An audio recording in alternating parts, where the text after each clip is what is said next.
and welcome to Week in Review. This is a video where we take a look back at the different reviews that we did over the past week and give you kind of a short rundown of them. And if you think it's more interesting, you can go back out and check the full video. Here we go. This week on To The Point, I reviewed Champions of Midgard. It's a great 4-player game from Grey Fox Games. Worker placement, where you get to lead this clan of Vikings to protect the village from trolls and dragons and all sorts of things. It's a great game. I gave it a 9 out of 10. Check out the review. Grrr.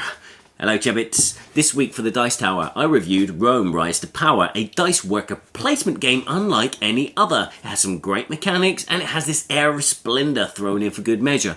But unfortunately it falls prey to some bad graphical design choices and component choices which drag out the gameplay and also this game setup.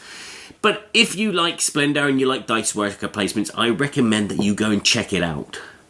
Hey folks, welcome back to another Week in Review. Been a long time since I've been able to get one of these in there, so it's going to go back a couple of weeks. The week I was in the UK with Tom, I was actually able to get 3 reviews posted that week. I did Onitama, which is a really cool 2-player abstract strategy game. It's a Dice Tower Essentials. It's put out by Arcane Wonders, so there is a little bit of an affinity already there with it, but a really cool game nonetheless. One of the few abstract strategy games that I really enjoy. Also able to do another one called Captain Carcass, which is a little bit more of a swingy, luck-infested game that is fun for families, but check out that video as well. And then I was also able to do a review on the Summoner Wars Alliances Master Set. So that was a really cool addition to that game, a game that I've already enjoyed, and you already know that. But go ahead and check out that review as well. Then, upon returning to America, I was also able to get the very first episode of Throat Punch Lunch launched on the Wednesday after we returned. And so far, last I checked, I had a little bit over 12,000 views. So many of you have already seen that. If you haven't, please don't be scared off by the title and go check it out anyway. I was also able to get my 2 video blog, convention video blog videos done for the trip that Tom and I made to the UK. So you can go check those 2 out as well. And then last week I was able to do 2 more reviews, even though we were at Origins. One was for Warhammer Quest, the Silver Tower, a new title coming out from GW, a 2 to 4 player dungeon crawl type game.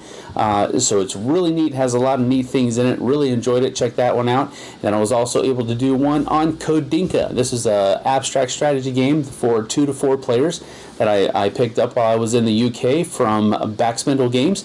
Really had fun with this one as well, and something that my family enjoys too, so that's going to stay in my collection as well. But check that video out, and that's pretty much it for me. We'll see you guys on the flip side.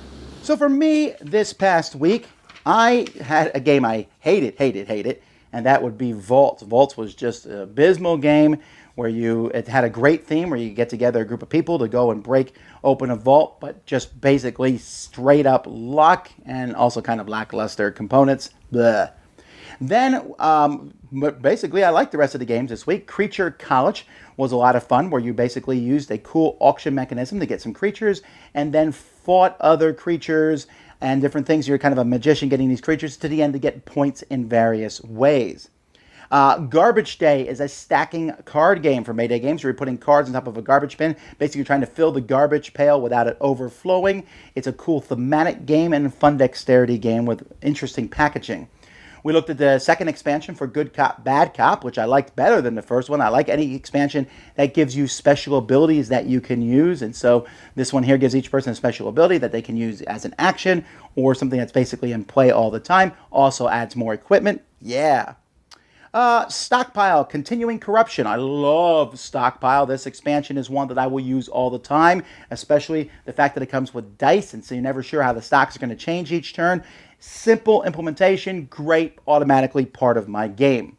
Guilds of London, which was another excellent game, a lot of fun, a little bit lower for me because I think that the symbology in the game is pretty high, kind of a steep learning curve for your first or second, maybe even second game.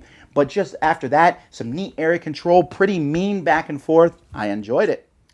Then we have Dominion Empires. This is the 10th expansion for Dominion. Adds cards. There's dual stacks. It adds a debt where you can basically go into debt to buy cards. I really enjoyed a lot of the mechanisms of this. I did not think I would, but this is certainly probably the best expansion to come out in the last 3 or 4 years, actually. Push It. This is a simple game which is basically Crokinole without a board, where you have some discs. You can use any table you want and flick them around. Really thought, nah, it's such a simple concept, can't be that good. It is. Part of it's because the discs are light and go smoothly across the table. Into my collection for sure. Ice Cool, another dexterity game where you're flicking around penguins. It has stack boxes. You open it up. You have to watch the video where all this comes in one box, and then you're flicking penguins that have metal bases in them so that you can curve them and jump them and do all sorts of neat things with them. A lot of silly fun. And we also did a lot of videos from Origins last week. Especially, we have a new 360-degree camera. If you see any of those, you can actually pause the camera, or while it's playing, move around and look in 360. So if you have your phone, I got several messages from people with phones saying, why are you taking a video of the ceiling? Well, you need to move the phone around or swipe the phone to look at it. Or on a computer, use the cursor to move around. So those were a lot of fun to do, and it's something we'll be doing for conventions in the future. And then also we did live stuff from Origins. Like I said, we're taking bits and pieces of that, and we'll be posting that over this week with better video quality. But if you want to see them, they're there. Although as I'm putting up the new ones, I'll be taking down the old ones. Whew! There was a Backtalk and other stuff last week. You can go check all that out. Let's move on. Thanks for watching the Dice Tower. I'm Tom Vassell, and this has been Week in Review.